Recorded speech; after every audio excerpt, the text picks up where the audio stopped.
Hi there. Today I want to talk about setbacks and how I deal with them because I think that might be helpful. Um, and in true style, I've been trying to record this since yesterday, and a whole world of small things have got in the way and have stopped me from being able to record. Um, and I know everyone feels this, whether it's something really big, like you've been saving really, really hard for something, and then all of a sudden a big bill drops out of nowhere and you have to start all over again and it delays your plans by months. Or, could be that you've gone for a promotion and you've not got it. It could be that you've lost your job and you feel like the world is crashing down on you. It could be something small like not being able to find the time to do a thing. And no matter how big or small those setbacks are, they can be really distressing. There's a lot of feelings that go into that.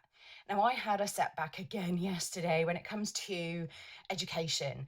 I have been trying, if you've been following my story for a little while, you'll know that I have been trying to get back into education. And for me, a lot of the time, what gets in my way is my health, money, or time, not necessarily in that order.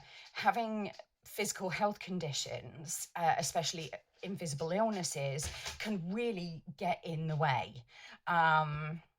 So my dog is currently getting in the way. He's trying to get a treat out of me because he knows I'm busy. These are setbacks. So I tried to go back to education. I paid for a course. I started going to the course. Unfortunately, it just wasn't accessible,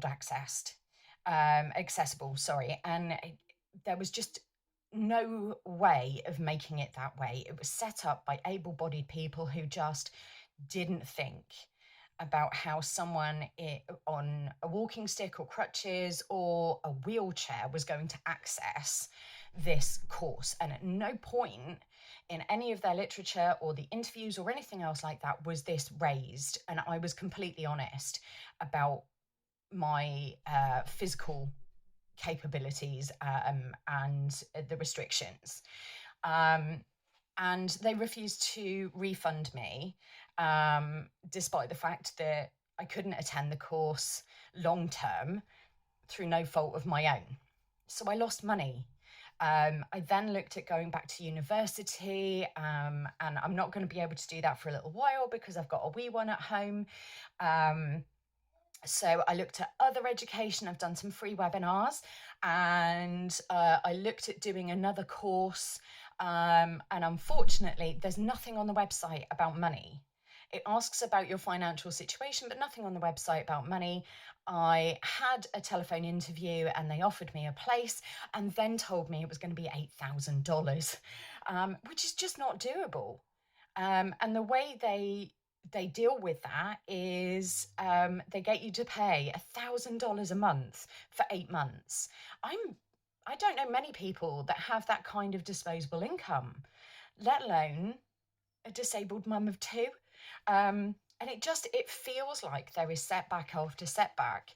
So how I deal with that is I give myself 24 to 48 hours to really feel those feelings, allow myself to absorb and ask myself why I feel frustrated or feel grief-stricken or upset, angry, sad, happy, whatever it might be. Because sometimes setbacks are actually the best thing for us. They help us realise that this isn't the path for us, or they help us realise just how much we care about taking that path. And it gives us a chance to look inside. What do we really, really want? What is it about that thing that has us feeling that way? And then after that period of time, sometimes it's less than 24 hours, sometimes it's 48 hours, but that's the time period I give myself. And then I pick myself up, I borrow a phrase from the West Wing and say, okay, what's next? How do I reach this goal a different way? How do I process this information and use it as a springboard? There's a phrase about using setbacks for a comeback. I tend to use the phrase, you've got to step backwards to leap forwards, because I really do think you need that time to process and then work out what's next. I still don't know what that next step is. I'm still like, I'm 30 hours or whatever it is into this. So I haven't worked out how I combat this and how I find a new course, a new way of educating myself. Is there a way to self-educate on these matters? Is there a way to make a degree work quicker, or whatever else comes next? But it's allowed me time to kind of go, yeah, I am really upset about this, but actually, maybe it's not the course for me. Maybe it's not the route for me. Maybe there's another way of me doing this that gets me to where I want to be without losing so much money. And I know eventually that will lead to a career path that will make me that money back. But, you know, that whole speculate to accumulate thing. However, you've got to have that money to be able to speculate, that time, that energy level, whatever it might be, to be able to leap forward. So my advice for you is take a moment, give yourself that 24 to 48 hours to really feel those feelings and use that energy, use that anger, upset, happiness, whatever it is, to then go, no, I am going to beat this situation. I am going to channel this into a new set of research to move forward, whatever that is, because you can do it. You have the answers inside of you. You know what you need to do.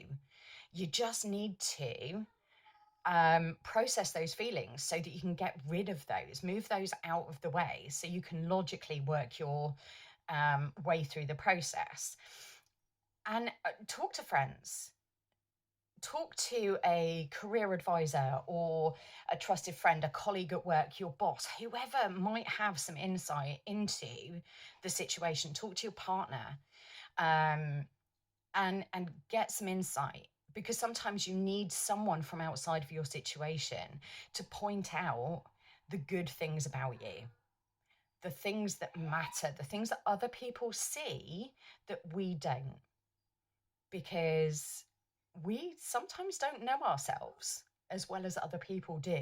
So reach out for that validation and that information, because it's just precious.